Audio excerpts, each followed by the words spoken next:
Hi dear students, class 11th के periodic table chapter में ionization potential का discuss हम कर चुके थे पिछले लेक्चर में। आज हम बात करेंगे इलेक्ट्रॉन गेन एंथैल्पी और इलेक्ट्रॉन एफिनिटी की। एक्चुअल में आयोनाइजेशन पोटेंशियल या आयोनाइजेशन एनर्जी या फिर आयोनाइजेशन एंथैल्पी किसी आइसोलेटेड गैसेस एटम के ग्राउंड स्टेट में इलेक्ट्रॉन को निकालने के लिए, ऐड करने के लिए नहीं, निकालने के लिए रिक्वायर्ड एनर्जी थी।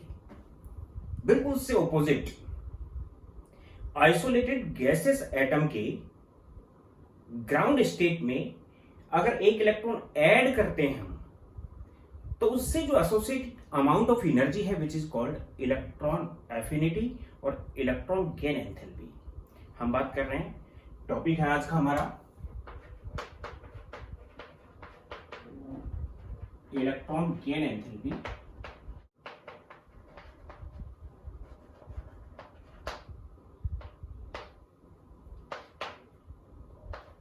और इलेक्ट्रॉन एफिनिटी।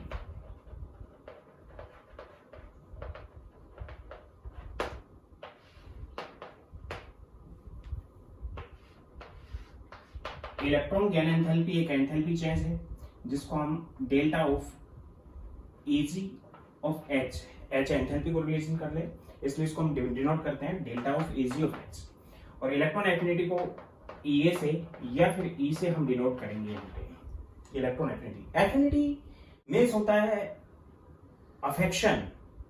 कोई एटम इलेक्ट्रॉन से कितना ज्यादा अफेक्शन कर रहा है वो उसके न्यूक्लियर चार्ज पे डिपेंड करता है। उसके न्यूक्लियर चार्ज में प्रेजेंट पॉजिटिव जो चार्ज है वो बाहर के एक्स्ट्रा इलेक्ट्रॉन को कितना अट्रैक्ट कर पा रहा है, कितना उसके साथ अफेक्शन रख पा रहा है, उसको हम नाम दे रहे हैं इलेक्ट्रॉन एफिनिटी। और उसी टर्म को हमने नाम दिया इलेक्ट्रॉन गेन एंथैल्पी। यानी कहने का मतलब क्या है कि सपोज करो ये एक एटम है, एटम भी मैंने सपोज करो ले लिया आपके पास फ्लोरीन ले लिया। फ्लोरीन का इलेक्ट्रॉन कॉन्फिगरेशन 9 नंबर पे आता है, ये 2 और 7 है। तो फर्स्ट सेल के अंदर जो इलेक्ट्रॉन्स होंगे वो 2 होंगे, सेकंड सेल में यहाँ पे 7 इलेक्ट्रॉन होंगे, 1 2 3 4 5 6 एंड 7। ये आइसोलेटेड है और गैसियस एटम है।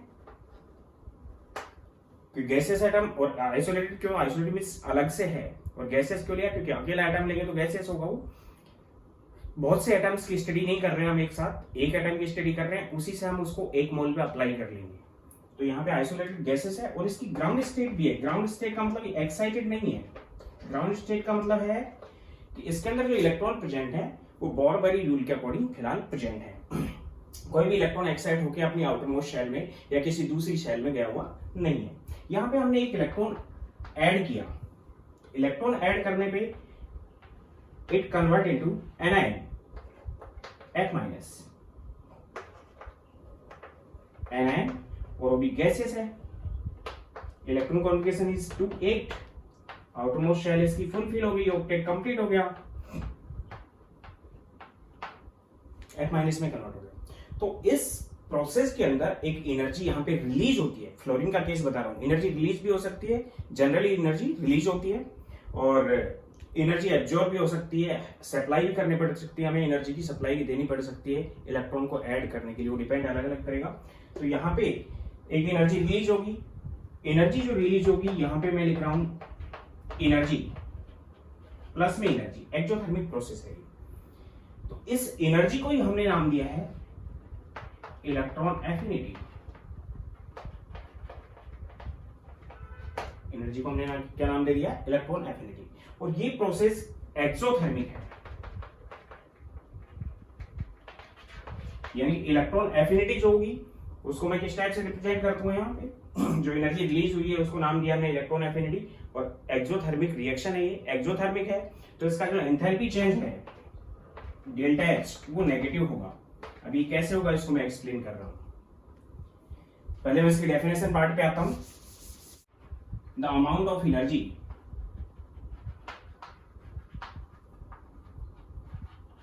रिलीज्ड, इलेक्ट्रॉन एफिनिटी के लिए लिख रहा हूं मैं, इसलिए मैंने यहां पे लिख दिया released. The amount of energy released और associated when an electron added to outermost shell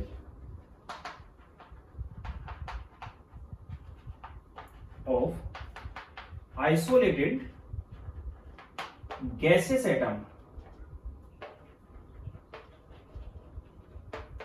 in its ground state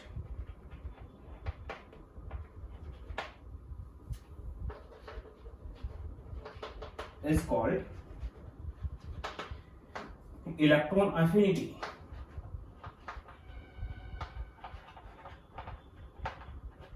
generally इस प्रोसेस में एनर्जी रिलीज होती है, लेकिन कुछ एक एटम्स या इनर्ट गैसेस जिनकी कॉन्फ़िगरेशन स्टेबल होती है उनके अंदर हम इलेक्ट्रॉन को जनरली ऐड नहीं कर सकते। अगर ऐड भी करेंगे तो हमें उसके जो रिपल्सन फोर्सेस हैं, अट्रैक्शन तो है नहीं इतना, रिपल्सन जो फोर्सेज है इलेक्ट्रॉन के उनको ओवरकम करने के लिए हमें एनर्जी उसको सप्लाई करनी पड़ेगी, यानी प्रोसेस एंडोथर्मिक हो जाएगी। तो एनर्जी रिलीज को हमने नाम दिया है इलेक्ट्रॉन एफिनिटी। इलेक्ट्रॉन एफिनिटी एक अलग टर्म है और इलेक्ट्रॉन गेन एंथैल्पी एक अलग टर्म है, लेकिन दोनों एक दूसरे से रिलेटेड भी हैं। Electron affinity is negative electron gain enthalpy. Electron affinity electron gain enthalpy के इक्वल ही होती है, लेकिन नेगेटिव साइन के साथ होती है। वो आगे मैं एक्सप्लेन करूंगा। फॉर एग्जाम्पल, सपोज करो कि एक न्यूट्रल एटम है,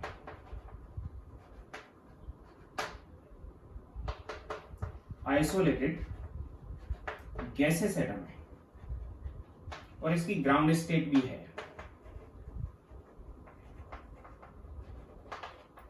इस स्टेट में ये इलेक्ट्रॉन को एक्सेप्ट करता है and it convert into X minus anion में कन्वर्ट हो जाता है।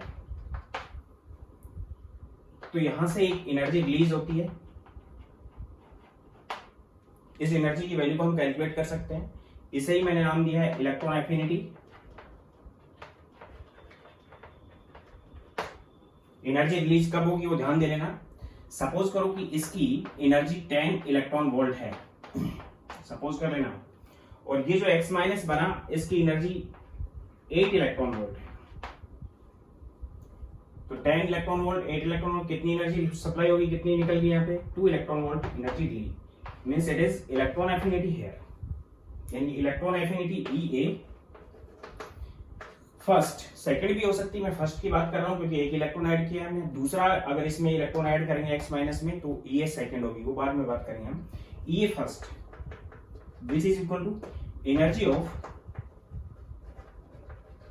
X minus energy of X minus, ये अभी EA first means the value of EA first it is positive। इसकी वैल्यू कैसे आ जाएगी, पॉजिटिव आ जाएगी। लेकिन अगर थर्मोडायनेमिक्स के अकॉर्डिंग हम एंथैल्पी चेंज को इसमें देखें तो एंथैल्पी चेंज जो होता है वो होता है enthalpy of final minus enthalpy of initial, यानी कि एंथैल्पी चेंज एक स्टेट फंक्शन होता है, हमेशा ही फाइनल में से इनिशियल को माइनस करते हैं। Then delta H which is equal to final, इसकी एंथैल्पी कितनी है 8 माइनस इनिशियल, इसकी एंथैल्पी कितनी थी 10 and this is minus 2 electron volt. यानी कि डेल्टा एच को हमने यहां पे रिप्रेजेंट कर दिया delta of Ag of H। Enthalpy है ये, it is electron gain enthalpy.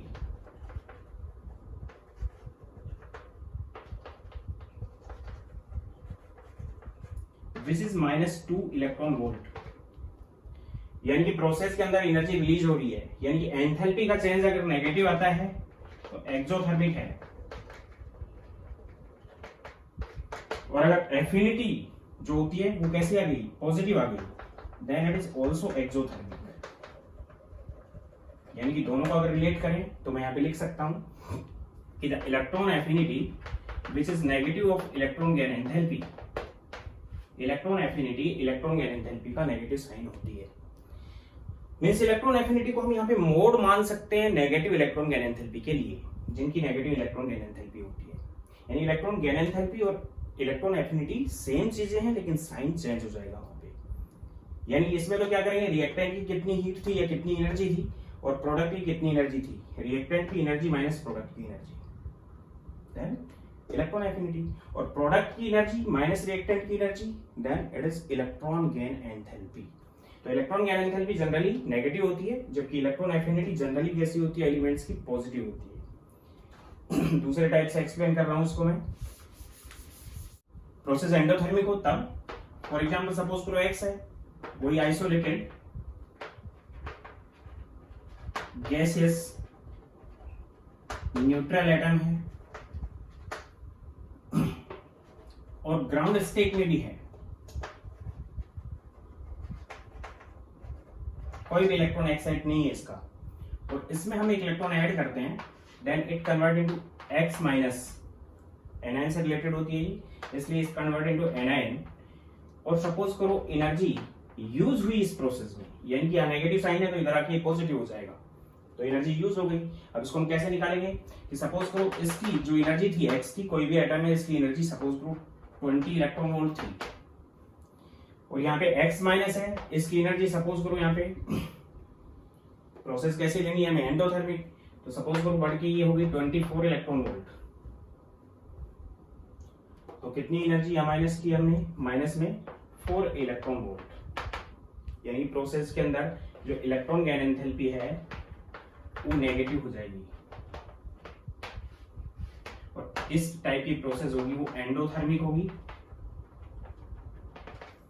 और डेल्टा Ag ऑफ H है विच इज पॉजिटिव हियर, यानी delta Ag of H positive कब होगा, जब प्रोसेस एंडोथर्मिक होगी।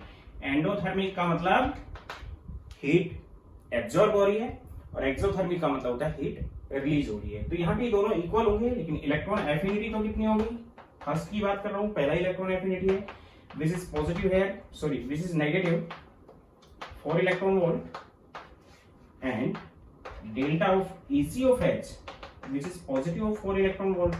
दोनों के साइन चेंज रहेंगे और दोनों इक्वल चीजें हैं फर्स्ट आयनाइजेशन पोटेंशियल में, लेकिन इस टाइप की प्रोसेस बहुत कम होगी। कब कब होगी वो मैं आपको एक्सप्लेन कर रहा हूं अभी। सपोज करो कि एक एटम है ए, एटम ए लिया हमने, इसकी स्टेबल कॉन्फ़िगरेशन है पहले से ही, अब स्टेबल कॉन्फ़िगरेशन है और फिर भी हम एक इलेक्ट्रॉन ऐड कर रहे हैं, तो पहले से ही स्टेबल कब हो सकती है, जब हाफ फिल हो, फुल फिल हो, या फिर इनर्ट गैस कॉन्फ़िगरेशन हो। हाफ फिल सबसेल हो, फुल फिल सबसेल हो, या फिर इनर्ट गैस कॉन्फ़िगरेशन हो, उस कंडीशन में कंडीशन क्या रहेगी कि कॉन्फ़िगरेशन कैसी रहती है, स्टेबल रहती है। उस कंडीशन में जब एक इलेक्ट्रॉन हम ऐड करते हैं तो उस इलेक्ट्रॉन को वो एटम एक्सेप्ट नहीं करता, क्योंकि उस इलेक्ट्रॉन को नेक्स्ट शेल मिलेगा वो, या फिर नेक्स्ट ऑर्बिटल्स मिलेगा, जिससे उसका इलेक्ट्रॉनिक एसिमेट्रिक डिस्ट्रीब्यूशन होगा, जिसकी वजह से उसकी स्टेबिलिटी डिक्रीज होगी, यानी कि स्टेबिलिटी इसकी ज्यादा है और A माइनस बनने पे अनस्टेबल बन गया है, अनस्टेबल कॉन्फ़िगरेशन होगी। स्टेबल कॉन्फ़िगरेशन का मतलब कब होगी, हाफ फिल या फिर फुल फिल या फिर इनर्ट गैस कॉन्फ़िगरेशन।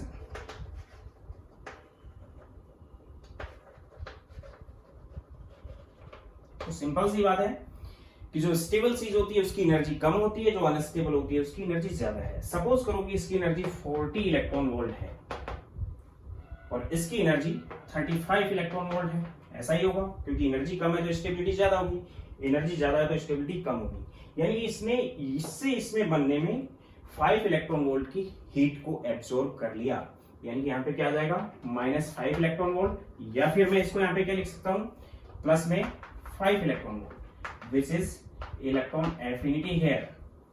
और इलेक्ट्रॉन एफिनिटी का साइन कैसा होगा, क्योंकि प्रोसेस कैसी हो गई एंडोथर्मिक, तो ये तो हो गया कैसा -5 इलेक्ट्रॉन वोल्ट और delta of Eg of H which is +5 electron volt. ये कंडीशन है, यानी स्टेबल से जब अनस्टेबल बनने की कोशिश होती है तो प्रोसेस कैसी हो जाती है एंडोथर्मिक। स्टेबल कॉन्फ़िगरेशन में इलेक्ट्रॉन ऐड करना मुश्किल होता है, इसलिए उसको ऐड करने के लिए हमें इलेक्ट्रॉन जो पहले से थे उसके पास जो कि स्टेबल है और बाहर वाला इलेक्ट्रॉन, दोनों के बीच में रिपल्सन की वजह से वो जल्दी से ऐड नहीं हो रहा और एसिमेट्रिक डिस्ट्रीब्यूशन आ रहा है जिसकी वजह से वो ऐड नहीं हो पा रहा। उसको ऐड करने के लिए हमें हीट सप्लाई करनी पड़ेगी उसको, और हीट जो सप्लाई किया हमने, इसलिए प्रोसेस कैसी होगी एंडोथर्मिक। और एंडोथर्मिक होने की वजह से इसका जो इलेक्ट्रॉन गेन एंथैल्पी है वो पॉजिटिव हो गई और ये की जो वैल्यू है वो नेगेटिव हो चुकी है। यानी शुरुआत में जो इलेक्ट्रॉन एफिनिटी दी गई केवल उन एलिमेंट्स के लिए दी गई जो एलिमेंट इलेक्ट्रॉन को एक्सेप्ट करने के बाद एनर्जी या हीट को रिलीज कर रहे थे, और जो रिलीज नहीं कर रहे थे, जिनके लिए हमने क्या कर दिया कि इलेक्ट्रॉन ऐड किया और हमने ही हीट उसको दी, उनके लिए पॉजिटिव वैल्यू थी, लेकिन उनके लिए शुरुआत में इलेक्ट्रॉन की एफिनिटी को जीरो मान लिया। यानी कि एक एटम इलेक्ट्रॉन को अफेक्ट कब करेगा या फिर एक्सेप्ट कब करेगा, जब वो कुछ हीट रिलीज करेगा। यानी प्रोसेस कैसी होगी, एक्सोथर्मिक। अगर प्रोसेस एंडोथर्मिक है यानी कि एटम की इलेक्ट्रॉन एफिनिटी नहीं है तो उसको शुरुआत में जीरो मान लिया गया था, बाद में इसकी वैल्यू को इलेक्ट्रॉन गेन एंथैल्पी में कन्वर्ट करके और दोनों को एक दूसरे से रिलेट किया कि वो नेगेटिव है उसका। ये हो गया। स्टेबल में अगर इलेक्ट्रॉन ऐड करना है तो प्रोसेस एंडोथर्मिक होगी, हीट सप्लाई करनी पड़ेगी और उस कंडीशन में ये की वैल्यू नेगेटिव हो जाएगी, या फिर इसको हम जीरो मान सकते हैं, इलेक्ट्रॉन गेन एंथैल्पी की वैल्यू पॉजिटिव होगी। पॉजिटिव कैसे निकाली हमने, product minus reactant means final minus initial which is +5 and initial minus final which is -5। इसी टाइप से अगर अनस्टेबल कॉन्फ़िगरेशन है, सपोज करो एक एलिमेंट है ए, अनस्टेबल कॉन्फ़िगरेशन रख रहा है,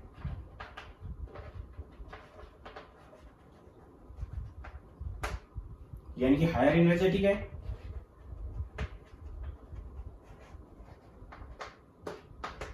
क्योंकि स्टेबिलिटी कम है उसकी, और अगर वो एक इलेक्ट्रॉन को एक्सेप्ट करके अपनी एक स्टेबल कॉन्फ़िगरेशन में आ जाता है, A- एनायन बन गया जो कि स्टेबल कॉन्फ़िगरेशन रख रहा है, एक इलेक्ट्रॉन को एक्सेप्ट करने के बाद वो अपनी स्टेबल कॉन्फ़िगरेशन रखता है, तो उस कंडीशन में उसकी लेस एनर्जेटिक हो जाएगा वो।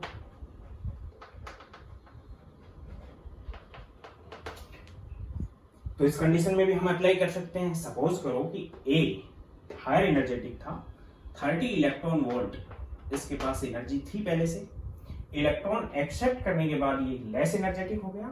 सपोज करो कि 26 इलेक्ट्रॉन वोल्ट एनर्जी इसके पास रह गई, तो 4 इलेक्ट्रॉन वोल्ट की इसने एनर्जी को क्या किया, रिलीज किया।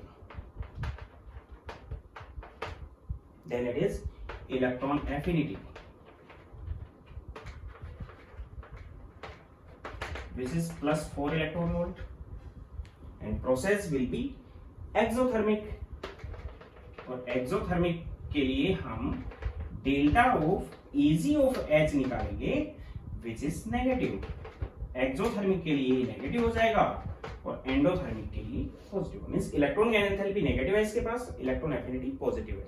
इलेक्ट्रॉन एफिनिटी निकाली हमने कैसे, 30 - 26 से, और इलेक्ट्रॉन गेन एंथैल्पी कैसे निकाली हमने, thermodynamics according final minus initial means 26 - 30 which is -4। तो दोनों में क्या रिलेशन आ गया कि electron affinity which is negative of electron gain enthalpy. फिर मैं एक बार रिपीट कर देता हूं कि जब स्टेबल कॉन्फ़िगरेशन से अनस्टेबल बनना होता है तो प्रोसेस एंडोथर्मिक होती है, उसके लिए इलेक्ट्रॉन एफिनिटी को जीरो या फिर नेगेटिव होगी, जीरो से कम होगी, और इलेक्ट्रॉन गेन एंथैल्पी होगी वो पॉजिटिव रहेगी और प्रोसेस एंडोथर्मिक रहेगी। और अगर अनस्टेबल से स्टेबल कॉन्फ़िगरेशन बननी होती है तो उस कंडीशन में एक्सोथर्मिक प्रोसेस होगी, इलेक्ट्रॉन गेन एंथैल्पी की वैल्यू नेगेटिव रहेगी और इलेक्ट्रॉन एफिनिटी पॉजिटिव होगी। इन इलेक्ट्रॉन एफिनिटी को उन एटम्स के लिए हमने जीरो मान लिया जिन्हें इलेक्ट्रॉन एक्सेप्ट करने के लिए, इलेक्ट्रॉन ऐड करने के लिए एनर्जी चाहिए, या फिर इलेक्ट्रॉन एफिनिटी उसके लिए कैसी हो जाएगी, नेगेटिव। तो इलेक्ट्रॉन एफिनिटी एक अलग चीज है, टर्म है, और इलेक्ट्रॉन गेन एंथैल्पी अलग टर्म है। हम बात करते हैं इलेक्ट्रॉन एफिनिटी टर्म की, दोनों एक दूसरे से ऑपोजिट हैं। अगर हम सपोज करो हाइड्रोजन है, आइसोलेटेड गैसेस एटम है,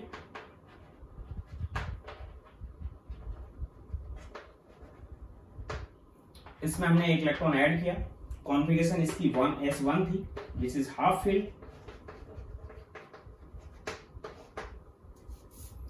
इलेक्ट्रॉन को ऐड करते ही ये H- हाइड्राइड आयन में कन्वर्ट हो गया। हाइड्राइड आयन की कॉन्फ़िगरेशन 1s2 होगी, फुल फील्ड, और फुल फील्ड के साथ साथ इसका डबलेट भी कंप्लीट हो गया। हाइड्रोजन के केस में आउटरमोस्ट शेल में फर्स्ट सेल होती है उसमें 2 ही इलेक्ट्रॉन होने चाहिए, सेकंड थर्ड सेल में 8 इलेक्ट्रॉन के लिए ऑक्टेट कंप्लीट होता है, फर्स्ट सेल के लिए डबलेट कंप्लीट होता है, मींस डबलेट कंप्लीट।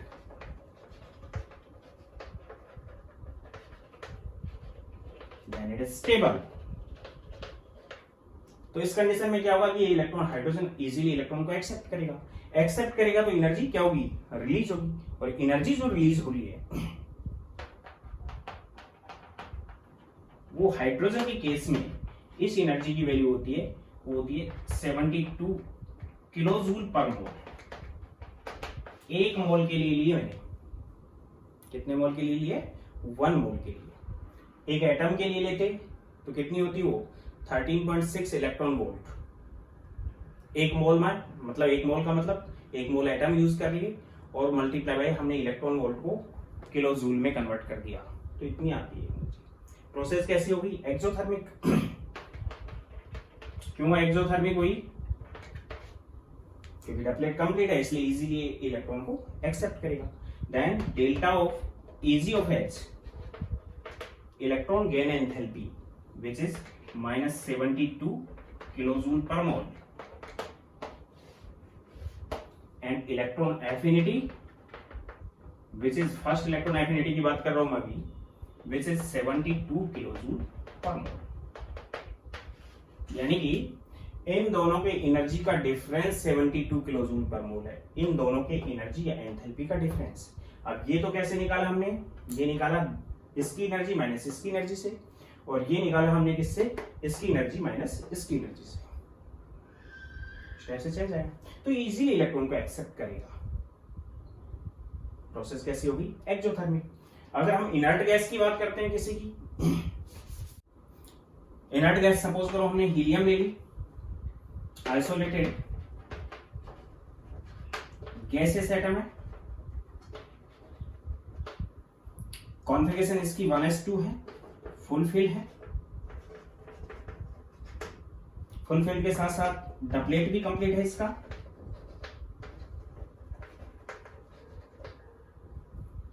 इसने एक इलेक्ट्रॉन को सपोज करो एक्सेप्ट किया, अगर ये पहले से ही स्टेबल है क्योंकि फुल फिल है तो स्टेबल कॉन्फ़िगरेशन होगी इसकी, तो यार इस इलेक्ट्रॉन को एक्सेप्ट नहीं करेगा। मींस इनर्ट गैस जो होगी वो इलेक्ट्रॉन को कभी भी एक्सेप्ट नहीं करेगी। हीलियम के केस में उसका डबलेट कंप्लीट होगा, और बाकी neon, argon, krypton, xenon, radon उनके केस में उनका ऑक्टेट कंप्लीट होगा। और जब कंप्लीट ऑक्टेट है तो स्टेबल कॉन्फ़िगरेशन, स्टेबल कॉन्फ़िगरेशन है तो इलेक्ट्रॉन को एक्सेप्ट नहीं करना चाहिए, तो इलेक्ट्रॉन को एक्सेप्ट नहीं करेगी। फिर भी हमने इसको He- में कन्वर्ट कर दिया, इस कंडीशन में हमें इसको एनर्जी सप्लाई करनी पड़ेगी या फिर हीट सप्लाई करनी पड़ेगी। कॉन्फ़िगरेशन इसकी आ गई 1s2, एनाइन बन गई इसका 1s2 एंड 2s1।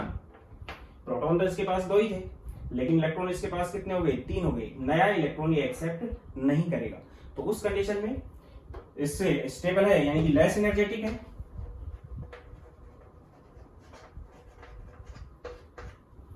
और ये कैसा हो गया, अनस्टेबल हो गया। अनस्टेबल है तो हाई एनर्जेटिक है, इसका मतलब लेस एनर्जेटिक से हायर एनर्जेटिक में कन्वर्ट कैसे हुआ, इसने हीट को एब्जॉर्ब किया। Then process will be endothermic, तो इस कंडीशन में प्रोसेस एंडोथर्मिक होगी। तो इस कंडीशन में E की वैल्यू को हम 0 यूज कर सकते हैं, क्योंकि इलेक्ट्रॉन एफिनिटी केवल उस टाइम को बोलते हैं कि किसी इलेक्ट्रॉन के एक्सेप्ट करने पे हीट कितनी रिलीज हुई। अगर हीट सप्लाई हो रही है, हीट एब्जॉर्ब हो रही है, तो इलेक्ट्रॉन एफिनिटी को हम 0 यूज कर सकते हैं। लेकिन यहाँ पे भी एक वैल्यू आएगी, उस वैल्यू को हम इलेक्ट्रॉन एफिनिटी की वैल्यू दे देंगे। यानी कि ये कम एनर्जी का था और ये ज्यादा एनर्जी का था, ज्यादा एनर्जी का था तो यहाँ पे नेगेटिव एनर्जी आएगी, और इसकी जो वैल्यू आती है किलोजूल में विच इज 48 किलोजूल पर मोल। एक मोल के अंदर 48 किलोजूल, यानी कि इलेक्ट्रॉन एफिनिटी की वैल्यू कैसी होगी, एंडोथर्मिक है तो इलेक्ट्रॉन एफिनिटी यहाँ पे नेगेटिव हो जाएगी 48 किलोजूल पर मोल, और electron gain enthalpy delta Ag of H which is plus में 48 किलोजूल पर, यानी पॉजिटिव इलेक्ट्रॉन गेन एंथैल्पी। यानी इनर्ट गैसेस के लिए हमेशा ही पॉजिटिव इलेक्ट्रॉन गेन एंथैल्पी होगी, बाकी के एलिमेंट्स के लिए नेगेटिव इलेक्ट्रॉन गेन एंथैल्पी हो सकती है। हाफ फिल और फुल फिल के केस भी है, वो मैं आगे एक्सप्लेन कर रहा हूँ। Successive electron affinities. सक्सेस का मतलब एक इलेक्ट्रॉन ऐड कर दिया तो फर्स्ट, एक और ऐड किया तो सेकंड, एक और ऐड किया तो थर्ड। यानी कि सपोज करो एक एटम है X, आइसोलेटेड गैसेस एटम है, पहले ही रिप्रेजेंट कर रहा हूं इसको मैं, एक इलेक्ट्रॉन को एक्सेप्ट करता है and it converting to X minus, और सपोज करो स्टेबल कॉन्फ़िगरेशन बन गई, then delta of H Eg या फिर delta of Ag of H which is equal to negative. Process exothermic है, सपोज कर लेना, क्योंकि जनरली ज्यादातर एलिमेंट्स के लिए एक्सोथर्मिक होती है। यानी कि Ea कैसा आ गया इसका, Ea फर्स्ट इज पॉजिटिव, जो भी वैल्यू आई, सपोज करो इसकी वैल्यू आ गई 1 किलो जूल पर मोल, या फिर यहां पे मैं दे रहा हूं तो यह आ गई -1 किलो जूल पर मोल। अब हमने एक दे दिया तो इससे रिलेटेड जो ये इलेक्ट्रॉन एफिनिटी फर्स्ट हो गई। अब X माइनस में एक इलेक्ट्रॉन और ऐड करना है हमें, X माइनस प्लस में 1 electron, then it converting to X minus 2, then it is always endothermic। क्यों होगा एंडोथर्मिक, क्योंकि एक इलेक्ट्रॉन एक्सेप्ट कर लिया तो एक एनर्जी रिलीज कर दी उसने, उसके बाद इलेक्ट्रॉन प्रोटॉन से भी ज्यादा हो चुके हैं, नेगेटिव चार्ज आ चुका है, यानी कि इलेक्ट्रॉन इतने ज्यादा हो चुके हैं, प्रोटॉन से ज्यादा हो गए तो अट्रैक्शन बहुत कम हो चुका, इफेक्टिव न्यूक्लियर चार्ज कम हो चुका। नया आने वाला इलेक्ट्रॉन या फिर एडेड जो टेस्ट इलेक्ट्रॉन है उसको एक्सेप्ट नहीं करेंगे, इलेक्ट्रॉन इलेक्ट्रॉन रिपल्सन होगा, नया आने वाला इलेक्ट्रॉन अपोज होगा उससे, उस रिपल्सन को ओवरकम करने के लिए हमें एनर्जी सप्लाई करनी पड़ेगी, means always endothermic. Means first electron gain enthalpy negative हो सकती है, बाकी की सभी electron gain enthalpy electron gain enthalpy second, electron gain enthalpy third, electron gain enthalpy fourth, ये सभी एंडोथर्मिक प्रोसेस होंगी। और एंडोथर्मिक होंगी तो डेल्टा H ऑफ Eg कैसा होगा, delta Ag of H which is equal to positive. और एक चीज और ध्यान रख लेना कि इसकी सपोज करो वैल्यू है प्लस में आएगी B kilo joule per mole, means mode of B is always greater than mode of A। हमेशा ही ऐसा होगा कि B का मोड A के मोड से ज्यादा होगा। C अगर तीसरी इलेक्ट्रॉन गेन एंथैल्पी देंगे तो उसका मोड उससे भी ज्यादा होगा। यानी कि यहाँ पे इजीली एक इलेक्ट्रॉन तो हम ऐड कर सकते हैं, लेकिन नेक्स्ट इलेक्ट्रॉन के लिए एनर्जी सप्लाई करनी पड़ेगी। तो इसके कंडीशन में प्रोसेस ये एक्सोथर्मिक थी, ये एंडोथर्मिक हो गई, यानी आगे चलने वाली सभी कैसी होती हैं, एंडोथर्मिक होती हैं। और इसका मोड इसके मोड से ज्यादा होता है, मींस ये वैल्यू ज्यादा रहेगी इससे। तो रिजल्टेंट अगर हमने ये आयन बनाया, इससे ये काट दिया, तो X प्लस में 2 electrons which convert into X minus 2, तो वैल्यू क्या आ गई, delta of Ag of H which is equal to, दोनों का ऐड कर दिया हमने, -A एंड प्लस B, दोनों का ऐड कर दिया, और मैंने कहा B का मोड ज्यादा है A से, then which is equal to positive, means हमेशा ही कैसी रहेगी, एंडोथर्मिक। कहने का मतलब है कि प्रोसेस जब एंडोथर्मिक होती है तो delta of Ag of H positive रहेगा और Ea नेगेटिव रहेगा। और अगर एक्सोथर्मिक प्रोसेस है तो delta of Ag of H negative रहेगा और Ea पॉजिटिव रहेगा। हम Ea को, जिसके लिए Ea कैसा हो, नेगेटिव हो, उसको हम 0 यूज कर सकते हैं। इलेक्ट्रॉन एफिनिटी जिसके लिए नेगेटिव हो उसके लिए हम 0 यूज कर सकते हैं, यानी इनर्ट गैसेस के लिए हम 0 यूज कर सकते हैं। तो मैंने फिर एक बार रिपीट कर रहा हूँ, एक इलेक्ट्रॉन ऐड किया, प्रोसेस एक्सोथर्मिक थी, इतनी हीट रिलीज हुई, लेकिन दूसरे इलेक्ट्रॉन को जल्दी से एक्सेप्ट नहीं करेगा, दूसरे इलेक्ट्रॉन के लिए एंडोथर्मिक रहेगी। तीसरा इलेक्ट्रॉन ऐड करेंगे तो एंडोथर्मिक रहेगी, चौथा इलेक्ट्रॉन ऐड करेंगे तो एंडोथर्मिक, और वैल्यू बढ़ती चली जाएगी। यानी कि रिजल्टेंट जो मोड आएगा वो कैसा आएगा, पॉजिटिव। यानी इलेक्ट्रॉन एक से ज्यादा ऐड करने पे हमेशा ही हमें हीट सप्लाई करनी पड़ेगी। For example in case of oxygen, oxygen का इलेक्ट्रॉन कॉन्फिगरेशन है 1s2 2s2 2p4। 2p4 means p के अंदर 1 2 3 एंड 4 इलेक्ट्रॉन्स है। एसिमेट्रिक डिस्ट्रीब्यूशन है इलेक्ट्रॉन्स का, सिमेट्रिक नहीं है, हाफ फिल भी नहीं है, फुल फिल भी नहीं है। प्लस में इसने एक इलेक्ट्रॉन को एक्सेप्ट किया, इलेक्ट्रॉन को एक्सेप्ट करने पे it converting to O minus, और इसके लिए जो delta of Ag of H है वो एक्सोथर्मिक प्रोसेस है, यहाँ पे O माइनस में कन्वर्ट हुआ, इट इज एक्सोथर्मिक। और इसकी जो वैल्यू है वो -141 किलोजूल पर मोल होती है। एक्सोथर्मिक का नेगेटिव साइन आएगा, तो what is the electron affinity means EA first which is equal to 141 kilojoule per mole. Electron affinity यहाँ पे पॉजिटिव है, इलेक्ट्रॉन गेन एंथैल्पी यहाँ पे कैसी है, नेगेटिव है। अब इसकी जो इलेक्ट्रॉन कॉन्फ़िगरेशन आ गई वो क्या आ गई 2p5, ये कॉन्फ़िगरेशन क्या हो गई 1 2 3 4 एंड 5, एसिमेट्रिक है भी। अब इसमें एक इलेक्ट्रॉन और ऐड कर रहे हैं, आइसोलेटेड गैसेस आयन है भी, एक इलेक्ट्रॉन और ऐड किया, 2p4 थी, सॉरी 2p5 थी, यानी एक इलेक्ट्रॉन ऐड करते ही इनर्ट गैस कॉन्फ़िगरेशन बन रही है। जैसे एक इलेक्ट्रॉन ऐड करेंगे नियॉन जैसी कॉन्फ़िगरेशन बनेगी, यानी अनस्टेबल से स्टेबल बनेगा, फिर भी सेकंड इलेक्ट्रॉन एफिनिटी या इलेक्ट्रॉन गेन एंथैल्पी जो होगी वो एंडोथर्मिक होगी, ये मैं आपको बता चुका हूं। Then it convert into O-2 stable configuration. Second में स्टेबल कॉन्फ़िगरेशन बन रही है, फिर भी प्रोसेस ये एंडोथर्मिक होती है, और मोड जो होता है वो ज्यादा होता है, एंडोथर्मिक होगा। Then delta of Ag of H इसका आता है वो 844 किलो जूल पर मोल आता है, बहुत ज्यादा इससे। और EA सेकंड जो आएगा वो -844 किलो जूल पर मोल। तो इस कंडीशन में हम बता सकते हैं कि रिजल्टेंट जब हम ये आयन बनाएंगे, ये स्टेबल कॉन्फ़िगरेशन आ रही है, तो रिजल्टेंट हमारे पास रिएक्शन क्या होगी, O- से O- कैंसिल हो गया, O+2 electrons convert into O-2, ये प्रोसेस होगी। तो इन दोनों का सम हो जाएगा। अब इन दोनों का सम क्या बताया हमने, डेल्टा Ag ऑफ, तो ये प्लस में है ये माइनस में है, तो प्लस में ज्यादा है वैल्यू और माइनस में कम, दोनों का सम होगा, तो दोनों का सम से क्या बन जाएगा, which is equal to delta of Ag of H total, या डेल्टा ऑफ H बोलेंगे इसको, क्योंकि एक इलेक्ट्रॉन के लिए Ag एंथैल्पी का जो चेंज आएगा वो प्लस में 703 किलो जूल पर मोल आ जाएगा एक मोल के लिए।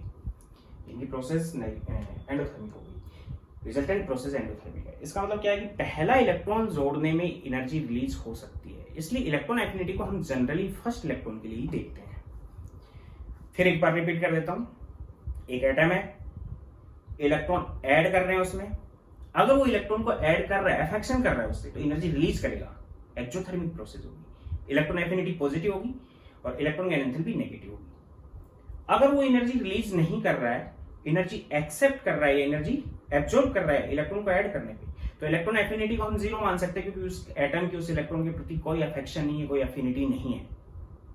या फिर इलेक्ट्रॉन एफिनिटी की वैल्यू पॉजिटिव आ जाएगी, सॉरी इलेक्ट्रॉन एफिनिटी की वैल्यू कैसे हो जाएगी, नेगेटिव हो जाएगी, और इलेक्ट्रॉन एंथैल्पी कैसे हो जाएगी, positive. Means resultant exothermic process हो सकती है, एंडोथर्मिक प्रोसेस हो सकती है, तो उनमें वैल्यूज एक दूसरे में इंटर कन्वर्ट होती रहेंगी। दूसरा एग्जांपल ले रहा हूं, यानी कि नेट जो आएगा बहुत ज्यादा आएगा, कहने का मतलब जो क्वेश्चन पूछा जाता है उसमें आप डायरेक्ट आंसर दे सकते हो इसका।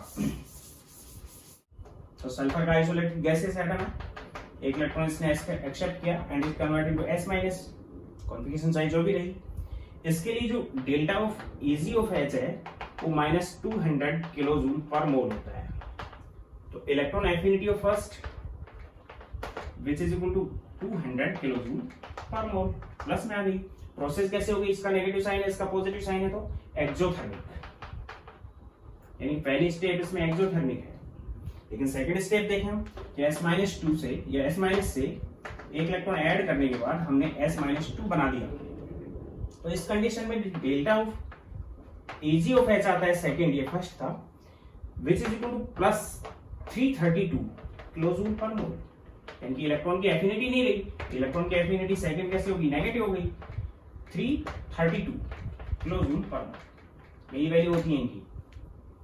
तो प्रोसेस कैसे होगी, ये पॉजिटिव साइन है, ये नेगेटिव साइन है, तो प्रोसेस कैसे होगी यहाँ पे एंडोथर्मिक। और रिजल्टेंट अगर प्रोसेस की बात करें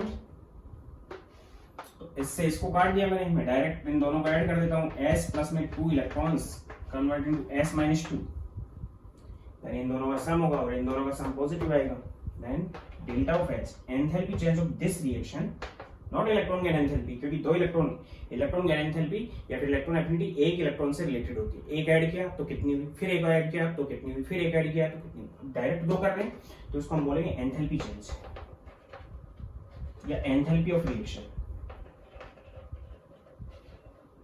enthalpy change which is equal to, दोनों का सम कितना हो गया, पॉजिटिव हो गया, प्लस में 132 kilo joule per mole and resultant जो आएगा वो एंडोथर्मिक। तो हम कह सकते हैं कि first electron gain enthalpy can be positive और negative and further electron gain enthalpy is always positive, always endothermic.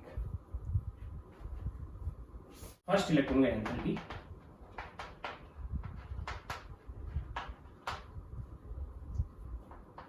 Generally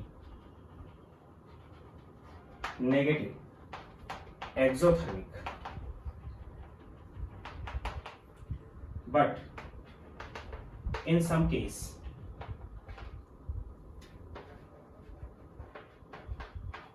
it can be positive endothermic.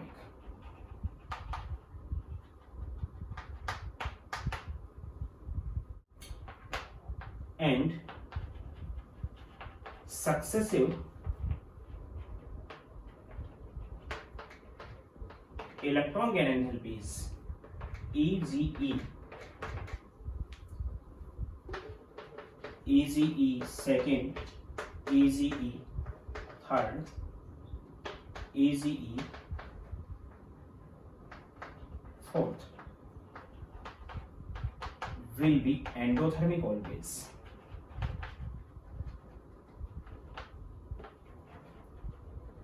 Heat supply करनी पड़ेगी हमेशा ही and values are higher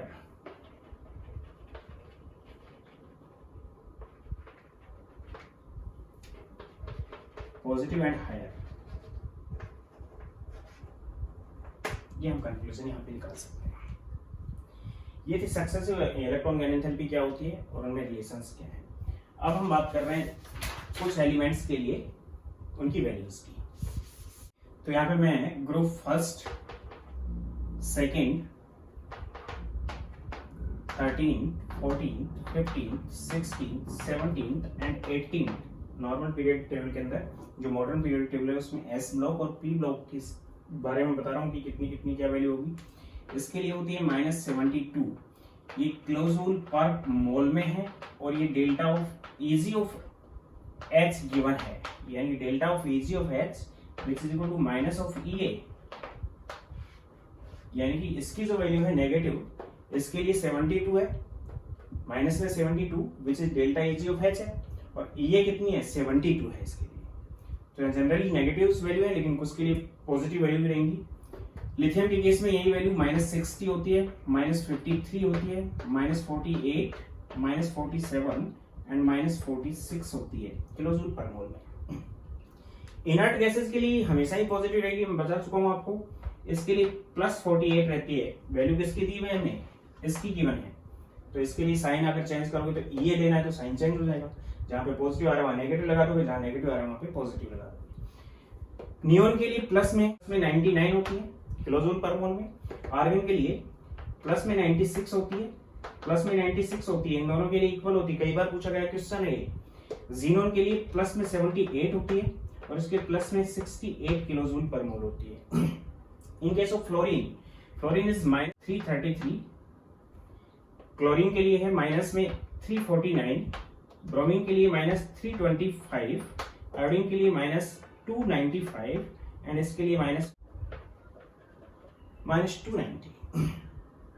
regular देख रहे हैं, सभी की negative है, हेलोजेंस की सभी की नेगेटिव होती है और अपने पीरियड में सबसे मोर नेगेटिव रखते हैं halogens. In case of option is -141, -200, -195, -190 and minus में 174।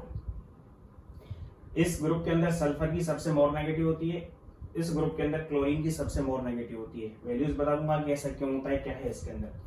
नाइट्रोजन के लिए प्लस में 31 होती है, नाइट्रोजन के लिए पॉजिटिव होती है। फॉस्फोरस के लिए -72, आर्सेनिक के लिए -78, के लिए -101, बिस्मिथ के लिए -91।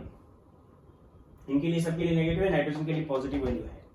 इन case of carbon it is -122, in case of beryllium it is +66, in case of magnesium it is +67, दोनों के लिए पॉजिटिव है। दिस -2, -5 एंड -13, इन तीनों के लिए नेगेटिव है, इन सभी के लिए नेगेटिव है, इन तीनों के लिए नेगेटिव है, इन दोनों के लिए पॉजिटिव है, बाकी सबके लिए नेगेटिव है, नाइट्रोजन के लिए पॉजिटिव है, इनर्ट गैसेस के लिए पॉजिटिव है। इनकी वैल्यूज और मैं पुट कर देता हूँ यहाँ पे, इन सभी की वैल्यूज मैं पुट कर चुका हूँ। यहाँ पे 2-3 चीजें हैं कि इन case of beryllium and in case of magnesium it is positive, क्यों है उसका रीजन मैं आगे बता रहा हूँ। इन case of nitrogen it is also positive, in case of inert gases it is positive. एक तो ये रीजन है। एक यहाँ से पूछा जाता है ग्रुप का रीजन होगा कि ग्रुप में ऐसा क्यों होता है कि यहाँ पे पॉजिटिव है। पीरियड का भी हो सकता है कि यहाँ पे पॉजिटिव है। अगर लेफ्ट टू राइट चल रहे हैं हम तो क्या होनी चाहिए, इलेक्ट्रॉन एफिनिटी की वैल्यू या इलेक्ट्रॉन गैन एंथैल्पी की वैल्यू क्या होनी चाहिए, बढ़नी चाहिए। लेकिन यहाँ पे कुछ वेरिएशन आ रहे हैं। इसका मतलब क्या हुआ कि इरेगुलरिटीज है इसके अंदर, किसके अंदर, इलेक्ट्रॉन गैन एंथैल्पी के अंदर इरेगुलरिटीज है, लेफ्ट टू राइट चलने में भी और अप टू डाउन चलने में भी। इसलिए कुछ टर्म्स इसमें जनरली पूछी जाती हैं। एक तो ये पूछी जाती है कि हेलोजेंस के केस में अगर आपको पूछ लिया गया इलेक्ट्रॉन गैन एंथैल्पी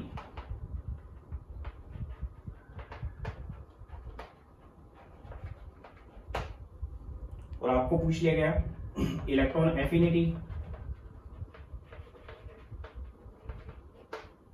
या फिर नेगेटिव इलेक्ट्रॉन गैन एंथैल्पी, तो negative electron gain enthalpy is electron affinity, ये मैं आपको बता चुका हूं। तो अगर इलेक्ट्रॉन गैन एंथैल्पी हमें देखनी है तो हेलोजन के केस में आपको ये दिख रहा है इलेक्ट्रॉन गैन एंथैल्पी इसकी -333 है, -349 है, -325 है, -295 है, -290 है।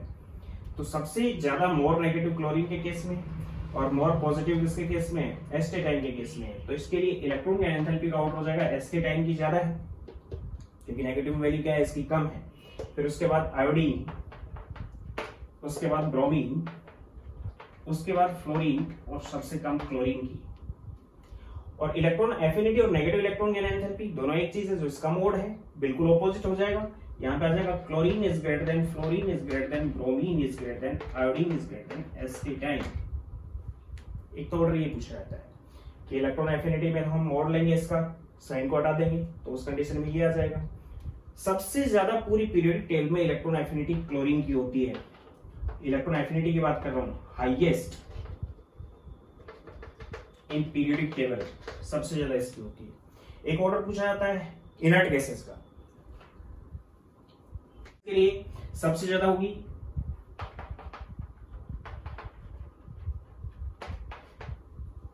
इलेक्ट्रॉन गैन एंथैल्पी पूछ ले यहां पे,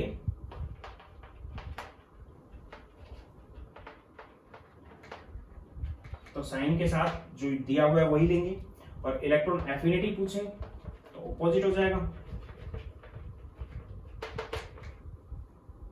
तो उस कंडीशन में इलेक्ट्रॉन गैन एंथैल्पी में सबसे ज्यादा किसकी हो जाएगी, नियोन की, +99। नियोन के बाद आर्गन, आर्गन और क्रिप्टॉन की इक्वल होती है इसलिए ऑर्डर पूछा जाता है। इसके बाद जीनॉन, फिर रेडॉन और सबसे कम हीलियम की होती है इनर्ट गैसेस के केस में। और इसके केस में इलेक्ट्रॉन एफिनिटी के केस में जस्ट ऑपोजिट हो जाएगा, हीलियम की सबसे ज्यादा होगी, radon, xenon, krypton and argon equal हो जाएगी एंड नियोन। इस टाइप का ऑर्डर आ जाएगा इसके अंदर। यानी कि इलेक्ट्रॉन गैन एंथैल्पी तो क्या है, सामने साइन दिया हो, इलेक्ट्रॉन एफिनिटी जस्ट ऑपोजिट हो जाएगी। तो नियन के लिए क्या आ जाएगा, -99 जो कि सबसे कम हो गया। इसके लिए क्या हो जाएगा, -48 जो कि सबसे ज्यादा हो जाएगा। तो इस कंडीशन में दोनों ऑर्डर पूछे जा सकते हैं। इन केस ऑफ चैल्कोजेन,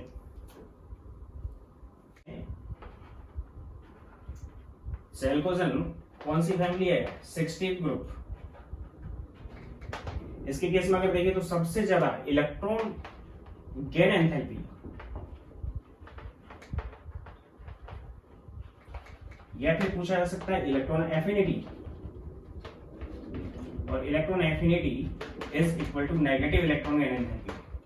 ये मैं आपको बता चुका हूं। तो नेगेटिव इलेक्ट्रॉन गैन एंथैल्पी पूछा जाता है तो भी इलेक्ट्रॉन एफिनिटी पुट करोगे, इलेक्ट्रॉन गैन एंथैल्पी पूछा जाता है तो डायरेक्ट साइन के साथ लोगे। तो सबसे ज्यादा होगी ऑक्सीजन की, फिर होगी पोलेनियम, ऑप्शन -141 ज्यादा है, -174 से, फिर -174 ज्यादा है -190 से, एंड पोलोनियम के बाद टेलुरियम, टेलुरियम के बाद सेलेनियम -195,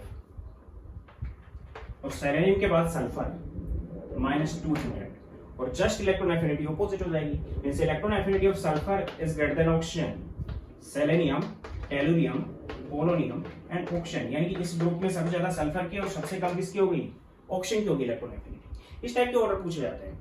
तो यहाँ पे मैं इसको रिपीट कर रहा हूं,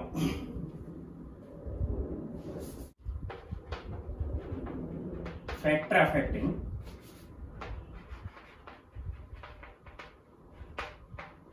electron affinity,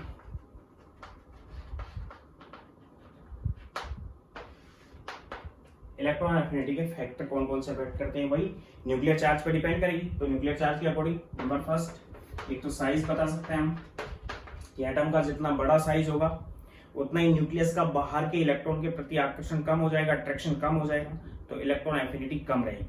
means electron affinity कम होगी किसके केस में, जब साइज बड़ा होगा। Second, effective nuclear charge,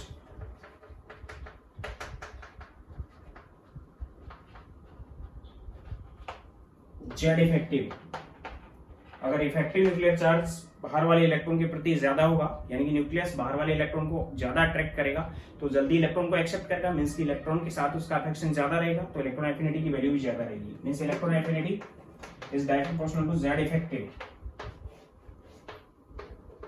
and third, penetrating power,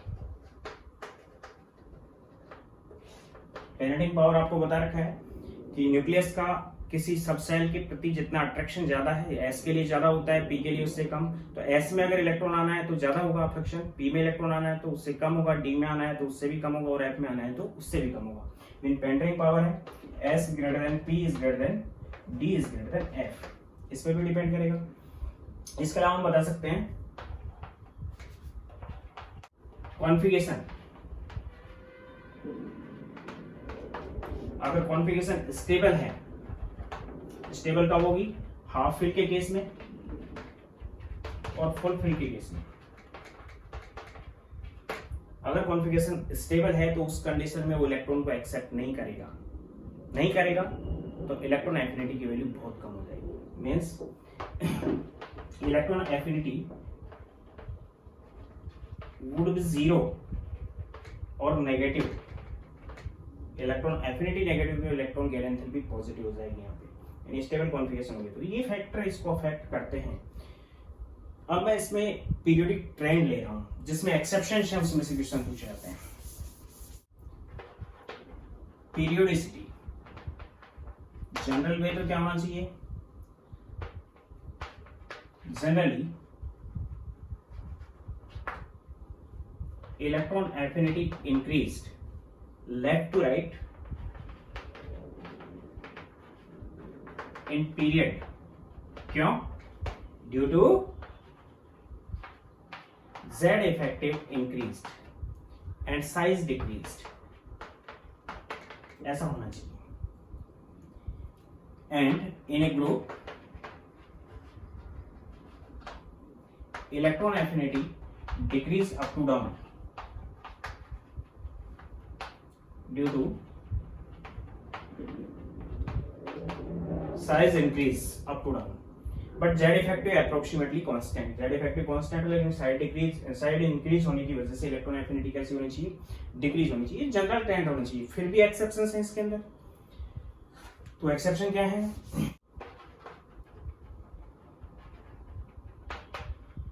anomalous behave in period. अगर हम पीरियड की बात करें तो एनामलस बिहेव कहां पे आता है वो मैं बता देता हूं आपको। इन case of beryllium, magnesium, nitrogen and inert gas, बाकी सबके लिए तो नेगेटिव होती है, मैं बता चुका हूं आपको। बेरिलियम, मैग्नीशियम, नाइट्रोजन और इनर्ट गैस के लिए electron affinity will be negative, means electron गैर एंथैल्पी दिस इज पॉजिटिव, यानी इलेक्ट्रॉन गैर एंथैल्पी अगर नेगेटिव है, सॉरी पॉजिटिव है, इसका मतलब इलेक्ट्रॉन के प्रति कोई अट्रैक्शन नहीं है। क्यों? क्योंकि बेरिलियम में तो क्या होता है भाई, 1s2 एंड 2s2 ये इलेक्ट्रॉन कॉन्फ़िगरेशन होती है, 4 नंबर पे आता है। मैग्नीशियम 12 नंबर पे आता है, 1s2 2s2 2p6 and 3s2 ये कॉन्फ़िगरेशन होती है। नाइट्रोजन के केस में 7 नंबर पे आता है, 1s2 2s2 एंड 2p3 ये कॉन्फ़िगरेशन होती है। और इनर्ट गैस हम कोई भी लें, जैसे नियॉन ले लिया इनर्ट गैस, तो उस कंडीशन में नियॉन के केस में 10 नंबर पे आएगी, तो 1s2 2s2 एंड 2p6। अब इसमें अगर एक इलेक्ट्रॉन जोड़ना है तो एक इलेक्ट्रॉन 2p1 में जुड़ेगा, नया इलेक्ट्रॉन। ये कैसा हो गया, फुलफिल है। ये भी कैसा है, फुलफिल है। नया इलेक्ट्रॉन 3p1 में जुड़ेगा, नया इलेक्ट्रॉन अगर लेंगे तो ये नेगेटिव साइन इन पे आएगा, तो बेरिलियम जब B- में कन्वर्ट होगा तो 2p1 में इलेक्ट्रॉन एक्सेप्ट हुआ। और Mg जब Mg+ में कन्वर्ट होगा, सॉरी Mg- में कन्वर्ट होगा तो भी 3p1 में इलेक्ट्रॉन आएगा। यानी कि ये स्टेबल है, फुलफिल है, और ये भी स्टेबल है, फुलफिल है।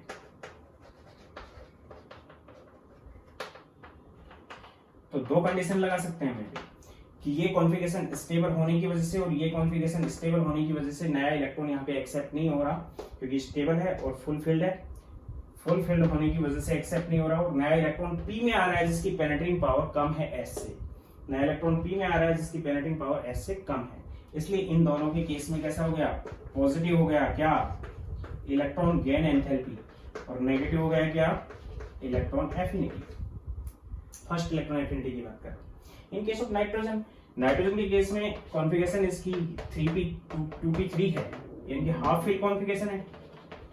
हाफ फिल पहले से ही स्टेबल है, इसलिए नए इलेक्ट्रॉन को एक्सेप्ट नहीं करता। इसलिए इसके केस में भी कैसा हो गया, स्टेबल होने की वजह से नया इलेक्ट्रॉन एक्सेप्ट नहीं करता, इसलिए इसके केस में भी पॉजिटिव इलेक्ट्रॉन गेन एंथैल्पी होगी, या फिर नेगेटिव इलेक्ट्रॉन एफिनिटी होगी। इसका केस अगर देखते हैं नियॉन का, तो इसमें ऑक्टेट कंप्लीट है और नया इलेक्ट्रॉन यहाँ पे 3s1 में आएगा, इसलिए नए इलेक्ट्रॉन को ये भी एक्सेप्ट नहीं करेगा। तो इसके लिए भी कैसी रहेगी, पॉजिटिव इलेक्ट्रॉन गेन एंथैल्पी। यानी कि इनके केस में पॉजिटिव, इसके केस में पॉजिटिव, और इसके केस में पॉजिटिव मींस प्रोसेस एंडोथर्मिक होगी। हमें इलेक्ट्रॉन सप्लाई करने के लिए या इलेक्ट्रॉन को ऐड करवाने के लिए एनर्जी देनी पड़ेगी। तो उस कंडीशन में हम कह सकते हैं कि पीरियड में इनका ट्रेंड नहीं है। दूसरा मैं बता सकता हूं पीरियड में सेकेंड पीरियड, जनरली हम पी ब्लॉक की बात करते हैं, and in case of third period वही पी ब्लॉक में इलेक्ट्रॉन एफिनिटी की बात कर रहे हैं। Electron affinity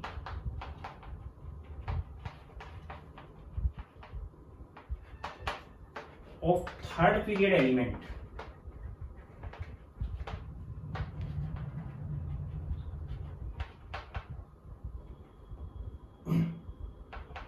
is greater than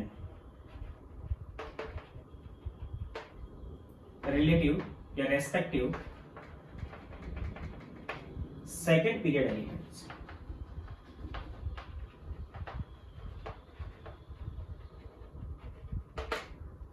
second period के एलिमेंट्स की इलेक्ट्रॉन एफिनिटी की वैल्यू कम होती है थर्ड पीरियड के एलिमेंट से, सभी के रिलेशन में। फॉर एग्जांपल दिस, कि अगर हम boron, carbon, nitrogen, oxygen, fluorine इनकी बात कर रहे हैं, उनकी बात नहीं कर रहे इनर्ट गैसेस की, या इनर्ट गैस की बात करेंगे तो उनके लिए पॉजिटिव आ जाएगा, उसको छोड़ दो। इलेक्ट्रॉन एफिनिटी की वैल्यूज की बात कर रहा हूं मैं। बोरॉन है, नेक्स्ट लेंगे तो यहाँ पे एल्यूमिनियम आएगा। ये कौन सा पीरियड है, सेकेंड, और ये कौन सा पीरियड है, थर्ड पीरियड है।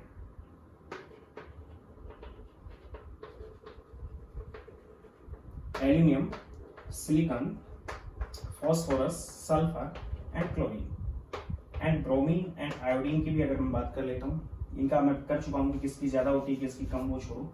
तो इसके केस में अगर देखें तो फ्लोरीन के केस में मैंने आपको बताया -333, और क्लोरीन के केस में मैंने बताया माइनस में 349, यानी माइनस में मैंने इलेक्ट्रॉन गेन एंथैल्पी बताई। तो इलेक्ट्रॉन एफिनिटी की हम बात करेंगे तो प्लस में हो जाएगा, तो इसके लिए होगी 333 और इसके लिए होगी 349, इसके लिए होगी 200, माइनस का साइन हटा दिया, इसके लिए 141, इसके लिए मैंने अभी बताया कितनी होती है 31 प्लस में होती है तो -31, और इसके लिए प्लस में 72, कार्बन के लिए 122, सिलिकॉन के लिए 134, बोरॉन के लिए 27 और इसके लिए 43 और 42। यानी कि एल्यूमिनियम की ज्यादा है बोरॉन से, सिलिकॉन की ज्यादा है कार्बन से, फास्फोरस की ज्यादा है नाइट्रोजन से, सल्फर की ऑक्सीजन से और क्लोरीन की फ्लोरीन से। सेम रीजन है सबके केस में। हम इसका रीजन ले रहे हैं कि why E first electron affinity की बात करते हैं of chlorine is greater than fluorine, या फिर sulphur is greater than oxygen, phosphorus is greater than nitrogen, और इसी के अकॉर्डिंग अरेंज कर लेना किसकी ज्यादा होगी। स्टेबल और अनस्टेबल कॉन्फ़िगरेशन से आपको पता चल जाएगा कि नया इलेक्ट्रॉन एक्सेप्ट होगा कि नहीं, या नहीं हो रहा है तो कम होगी या फिर ज्यादा होगी। जैसे फर्स्ट ग्रुप है, फर्स्ट ग्रुप में क्या है एल्किल मेटल्स हैं, एल्किल मेटल्स के लिए नेगेटिव है कौन सी इलेक्ट्रॉन गैरेंथेपी, इलेक्ट्रॉन अफेक्शन रखते हैं, वो एक इलेक्ट्रॉन का एक्सेप्ट कर सकते हैं क्योंकि उनकी कॉन्फ़िगरेशन NS1 होती है।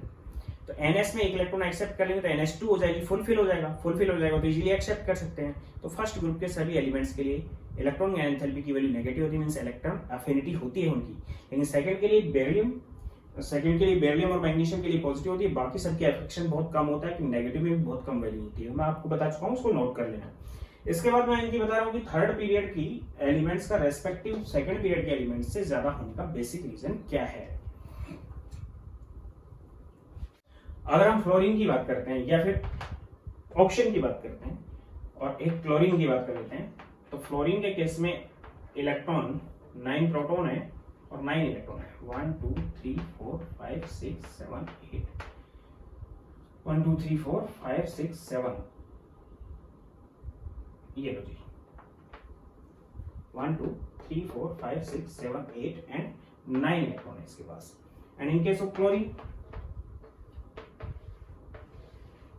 1 2 3 4 5 6 7 8 9 10 11 12 13 14 15 16 एंड 17 नंबर पे आता है, 9 नंबर पे आता है। Size of fluorine is less than chlorine. क्यों? क्योंकि इसमें तो क्या है 2 and 8 दो ही सेल यूज हो रही है, इसमें क्या है 2 8 and 7 तीन सेल यूज हो रही है, तो साइज इसका बड़ा हो गया। अब साइज बड़ा हो गया तो एटॉमिक साइज की बात हो रही है, न्यूक्लियस का साइज तो बहुत छोटा होता है इनके केस में, इसमें भी और इसमें भी न्यूक्लियस का साइज तो बहुत छोटा होगा। उस कंडीशन में इसका साइज इसके कंपैरिजन में ज्यादा बड़ा होगा। अब इसका साइज इसके कंपैरिजन में बड़ा है, जबकि हम कह सकते हैं कि फ्लोरीन के केस में एक एक्सेप्शन है यहाँ पे कि फ्लोरीन या फिर सेकंड ग्रुप के एलिमेंट्स के केस में एक्सेप्शन है कि उनका साइज छोटा होने की वजह से इलेक्ट्रॉन पास होते हैं, और साइज बड़ा होने की वजह से इलेक्ट्रॉन तो ज्यादा है वो अलग बात है, लेकिन साइज बड़ा होने की वजह से इलेक्ट्रॉन दूर होते हैं। तो यहाँ पे इलेक्ट्रॉनिक डेंसिटी ज्यादा होती है क्योंकि पास हो गए, छोटे वॉल्यूम में रह रहे हैं 9 इलेक्ट्रॉन, और यहाँ पे बड़े वॉल्यूम में 17 इलेक्ट्रॉन रह रहे हैं, तो इसमें इलेक्ट्रॉनिक डेंसिटी कम होती है और इसमें इलेक्ट्रॉन डेंसिटी ज्यादा होती है। Means electron density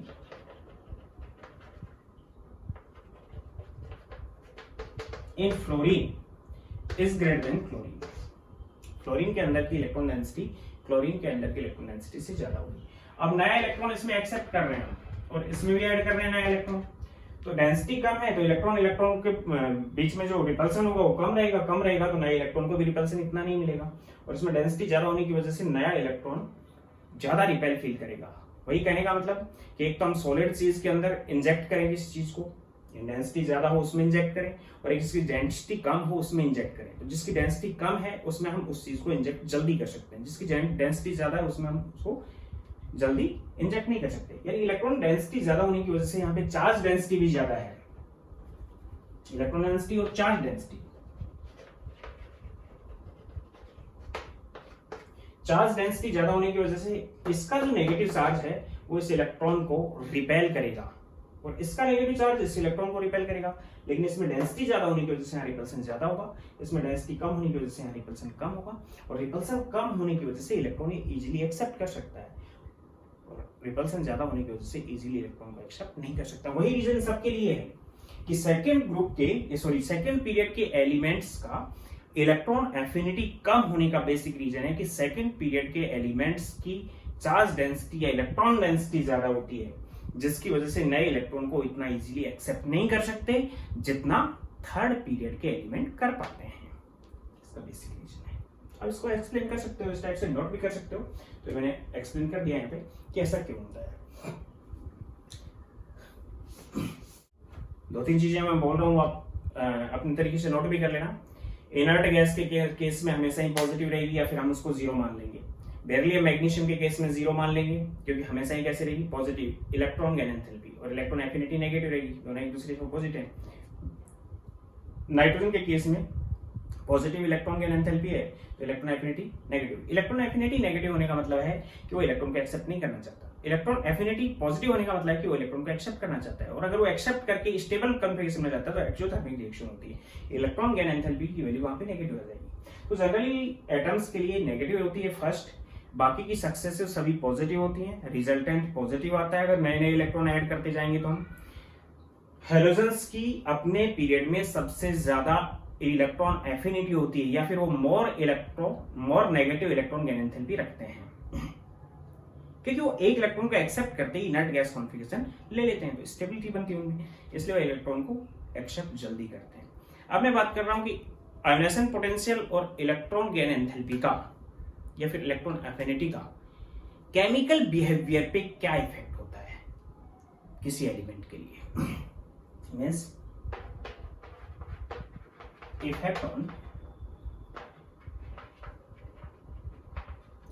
chemical behaviour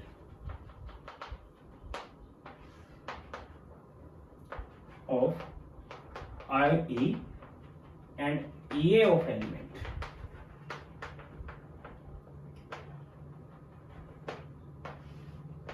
और आयोनाइजेशन एंथैल्पी और आयोनाइजेशन पोटेंशियल और इलेक्ट्रॉन गेन एंथैल्पी या इलेक्ट्रॉन एफिनिटी उसका किसी एलिमेंट के केमिकल बिहेवियर पे क्या इफेक्ट होता है। तो नंबर फर्स्ट पे the element which have low ionization energy, for example alkali metals,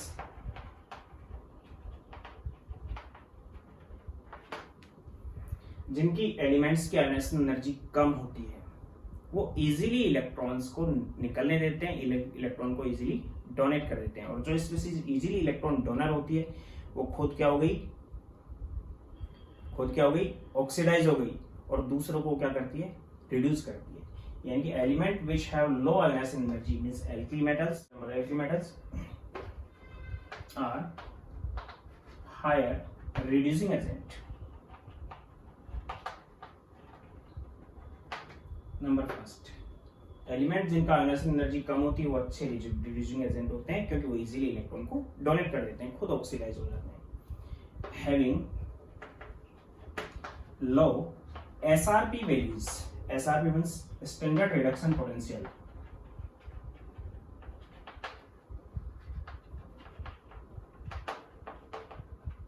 ये आगे आ जाएगा क्या होता है, इसकी वैल्यू उनके अंदर कम होती है। Are more reactive,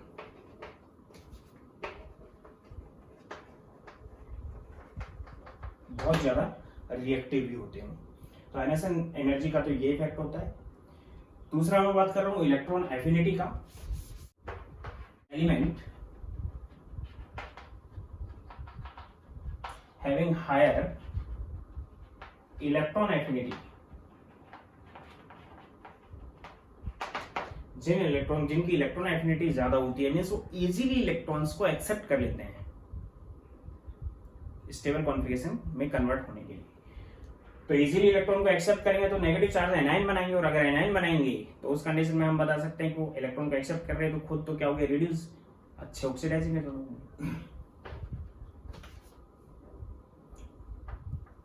are good oxidising agent,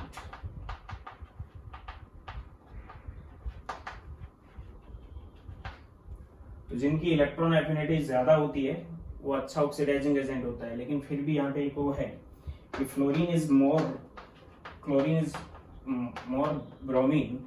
is more iodine oxidising nature इनकी।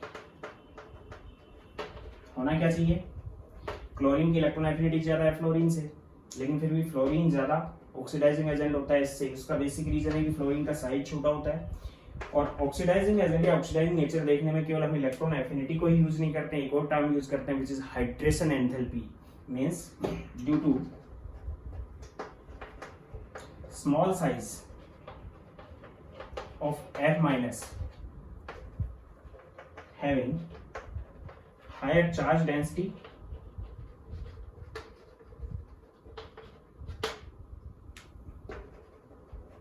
और जिसकी चार्ज डेंसिटी ज्यादा होती है, स्मॉल साइज होता है, and having higher value of hydration enthalpy. तो यहां पे एक क्वेश्चन पूछा जाता है कि भैया क्लोरीन की इलेक्ट्रॉन एफिनिटी ज्यादा होती है फ्लोरीन से, फिर भी फ्लोरीन एक ऑक्सीडाइजिंग एजेंट ज्यादा है क्लोरीन से, उसका बेसिक रीजन क्या है? तो फ्लोरीन का साइज छोटा होता है F- की टर्म में जब वो हाइड्रेटेड होता है। हाइड्रेटेड होने का मतलब वाटर उसको सराउंड करता है, वाटर एक डाइपोल बना हुआ है क्योंकि पोलर होता है, तो चार्ज को उस चार तरफ से सराउंड करेगा, और सराउंड करेगा तो उस चार्ज को क्या करेगा, या नेगेटिव F- को क्या करेगा, स्टेबल करेगा। और जितना ज्यादा स्टेबल छोटे चार्ज को, चार्ज डेंसिटी ज्यादा होती है उसको ज्यादा स्टेबल कर पाता है वो, और ज्यादा सराउंड हो पाता है, तो हाइड्रेशन एंथैल्पी ज्यादा रिलीज होती है। तो हाइड्रेशन एंथैल्पी की वैल्यू फ्लोरीन की केस में ज्यादा होने की वजह से ऑक्सीडाइजिंग नेचर जो होती है फ्लोरीन की ज्यादा होती है क्लोरीन से।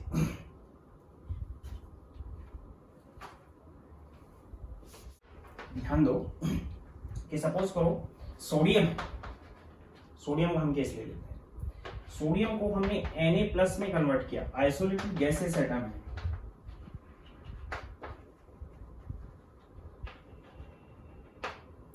इसमें से एक इलेक्ट्रॉन को बाहर निकाल दिया, तो इससे एसोसिएटेड जो एनर्जी है मींस एंथैल्पी का जो चेंज है विच इज आयोनाइजेशन एनर्जी,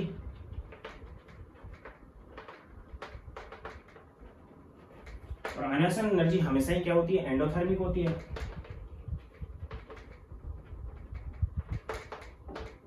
क्या आयोनाइजेशन एनर्जी जो भी वही भाई, सपोज करो डेल्टा H, इसके लिए आता भी इतना है, डेल्टा H आता है एंडोथर्मिक है तो पॉजिटिव 496 किलोजूल पर मोल एक मोल के लिए, ये फिर एक एटम के लिए लेते हैं तो प्लस में आता है 5.1 इलेक्ट्रॉन वोल्ट। इसी रिएक्शन को जस्ट हम अपोजिट कर देते हैं, सपोज करो जस्ट अपोजिट करेंगे तो Na+ प्लस में 1 electron, it converted to Na। तो अगर यहाँ पे एनर्जी एब्जॉर्ब हो रही है तो यहाँ एनर्जी रिलीज हो जाएगी, क्योंकि अपोजिट करते ही साइन चेंज हो जाएगा। तो इसका जो साइन आएगा वो डेल्टा H एंथैल्पी का जो चेंज आएगा वो क्या हो जाएगा, की बात कर रहा हूं मैं, which is electron gain enthalpy.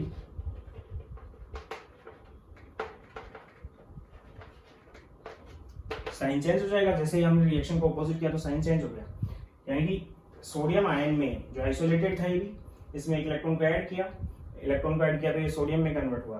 तो जस्ट हम किसी प्रोसेस को अपोजिट करते हैं तो केवल एंथैल्पी चेंज में साइन चेंज हुआ, यानी कि वैल्यू आ जाएगी -496 किलोजूल पर मोल। इसको अपोजिट किया तो हम यहाँ क्या कह सकते हैं कि किसी आइसोलेटेड गैसेस न्यूट्रल एटम की आयोनाइजेशन एनर्जी उसी गैसेस एटम की मोनोवैलेंट कैटायन की, मोनोवैलेंट का मतलब जिसकी वैलेंसी एक है +1, मोनोवैलेंट कैटायन की इलेक्ट्रॉन गेन एंथैल्पी के इक्वल होती है, केवल साइन चेंज होता है। अगर इसकी इलेक्ट्रॉन एफिनिटी की बात करें तो इलेक्ट्रॉन एफिनिटी क्या हो जाएगी,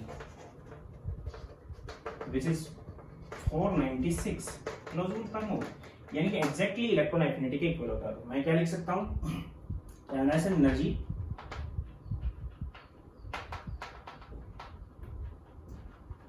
of neutral atom is equal to electron affinity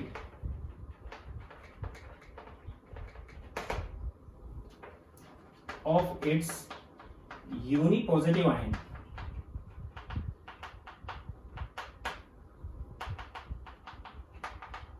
इसके यूनिपॉजिटिव आयन की इलेक्ट्रॉन एफिनिटी के इक्वल होती है आयोनाइजेशन एनर्जी। एक तो ये लिया हम, एक नेगेटिव चार्ज के साथ ले लेते हैं हम,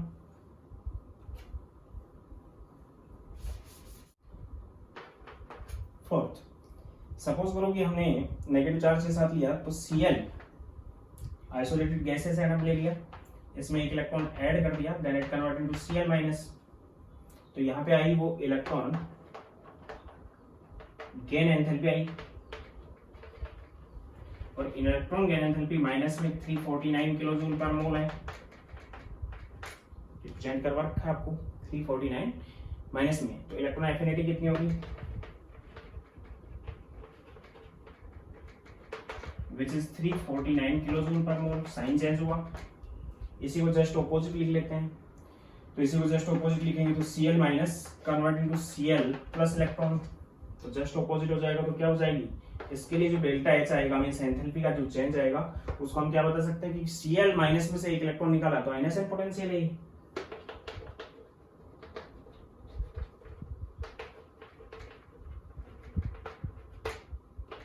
इसकी जो वैल्यू आएगी, ये प्रोसेस पहली वाली कैसी थी, exothermic,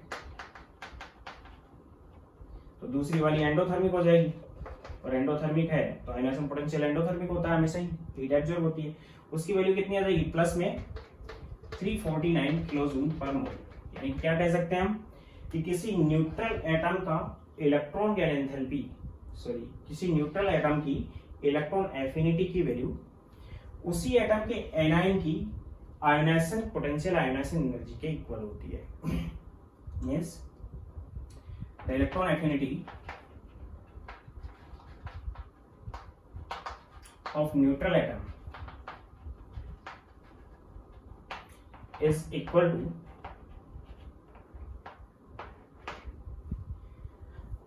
ionization potential ionization energy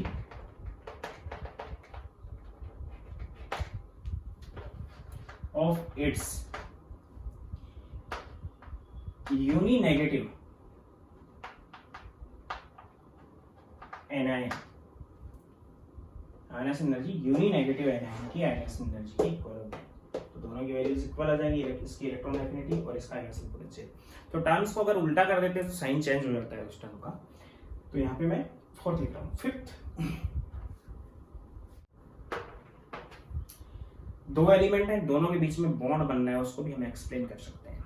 अगर दोनों एलिमेंट का, एक एलिमेंट का आयनाइजेशन पोटेंशियल और दूसरे एलिमेंट की इलेक्ट्रॉन एफिनिटी, दोनों के बीच में अगर डिफरेंस बहुत कम है तो आयनिक बॉन्ड बनने के चांसेस हैं, और दोनों के अंदर अगर डिफरेंस ज्यादा है तो कोवलेंट बॉन्ड बनने के चांस है। यानी कि if in bond formation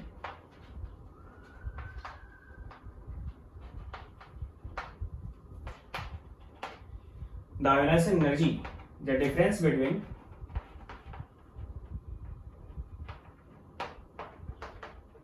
ionization energy and electron affinity of two atoms, जो आपस में बॉन्ड बना रहे हैं उनकी बात हो रही है, एक की ionization एनर्जी लेंगे हम और एक की electron affinity of two atoms is least, then there is, यहाँ पे कौन सा बॉन्ड बनेगा, there is ionic bond is formed,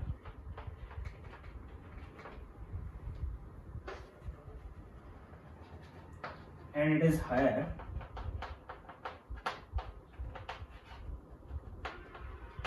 then covalent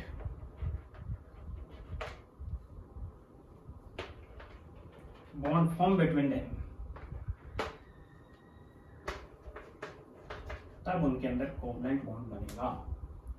for example in case of formation of NaCl, Na का जो आयनाइजेशन एनर्जी है और Cl की जो इलेक्ट्रॉन एफिनिटी है, वैल्यूज मैंने आपको बहुत बता रखी है दोनों की, इसकी 496 किलो जूल पर मोल है और इसकी 349 किलो जूल पर मोल है। और दोनों के बीच में डिफरेंस देखा जाए तो डिफरेंस यहाँ पे आता है which is 496 minus 349 which is 147 kilojoule per mole. 147 kilojoule per मोल का डिफरेंस आता है, जो कि बहुत कम डिफरेंस है, बहुत ज्यादा डिफरेंस नहीं है। कम डिफरेंस होने की वजह से जो क्रिस्टल बनता है उसकी लेटिस एनर्जी, आगे आएगी टर्म, लेटिस एनर्जी इसको ओवरकम कर जाती है, और यहाँ पे इन दोनों के बीच में कम होने की वजह से, दोनों की डिफरेंस कम होने की वजह से यहाँ पे इन दोनों के बीच में आयनिक बॉन्ड बनता है। कौन सा बॉन्ड बनेगा, ionic bond.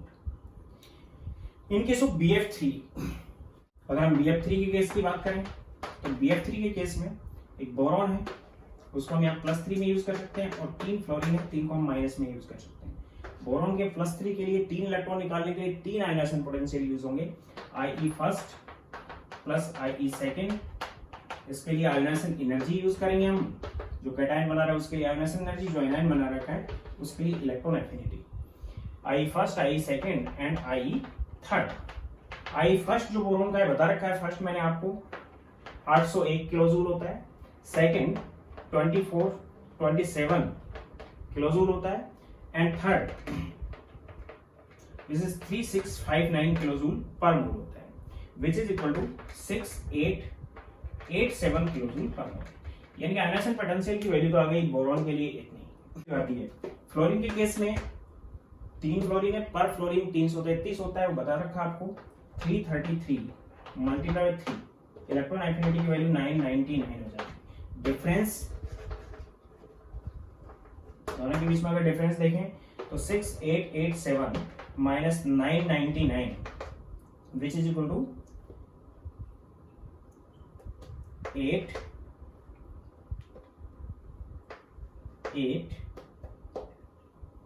And 5 kilojoule per mole, जो कि बहुत ज्यादा डिफरेंस है।